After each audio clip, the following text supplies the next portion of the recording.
فيديون كن شمرن بي عربا هند كيسن إلالا جاللس قباتني أبا ورا قباتني ملك كوشينا عربا تفشنت بيتي عربا ديكتني في الدن أبا ورا كيسن حلالا استي جالل كيسنتي هن كنينا هن كنينا سببني ساس dhiira kenna oromoo isintu hojii dhorgee nu quubsaa jira maaliif yoo jettan dhiirri kenna oromoo waa tokko gadi beeyi wiixaa takka lafa fuudhaan jiru mee fakkeenyaaf Itoophiyaa keessa laala ebalu fuudhe yoo jedhan gaafa jetta akka biyya arabaa ergatee jedhan maaliif sababni isaa adeemtee kan saba fidduu isintu nu quubsee dhiira kenna hojii orgi Itoophiyaa keessa jiruun qaali maali jedha bakka hundatti osoo hojjetanii ganzaba ima fidan shuf dhiirri tokko yoo si fuudhe jalqabuma si danda'ee si horadha si bulcha ilmoo sirraa hora akka fedhe si bulchuu danda'a naan si fuudhe habiib gaafa laxee hatee muka cabse waan fedhe fuudhe horatee si haa bulchu mallaqa biyya arabaatii dalagdu yoo isa san qaaman bira jiraattee waliin mari'attanii wajjin fuutanii mallaqa keessan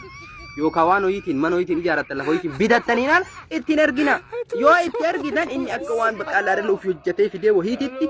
ittiin dhiphamu ittiin yaadu eessaa dhufeen jedhu akka fedhe godha ittiin bashaqbasha jedha keessattuu dhiironni Itoophiyaa isiniin wante bakka keessattuu dhiironni Itoophiyaa chiikii biraatiin xabbasan kan isin kushiina arabaatii mallaqa itti ergitan maal ida isin qabee mataattiin sirreeffatanii chiikii biraatiin xabbasan idatu isin qabee jedha barate kushiinaa keessa gubattanii shitbeetii dhiitan yaa rabbi waliin naquu dandeessu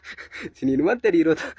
faateen garii ima dhugoomsiti wallahi hin ergina mallaqa keessan dhiirsa keessanis haa ta'u jalalle keessanis haa ta'u bafsu hin ergina dhiira Oromoo isintu quubsee hojii dhorgaa jira jireenyi Itoophiyaa qaali surreen akkas maali wuddii feete haa taatu habiibi wajjadhuu fi bakka feete jiruwan akkasii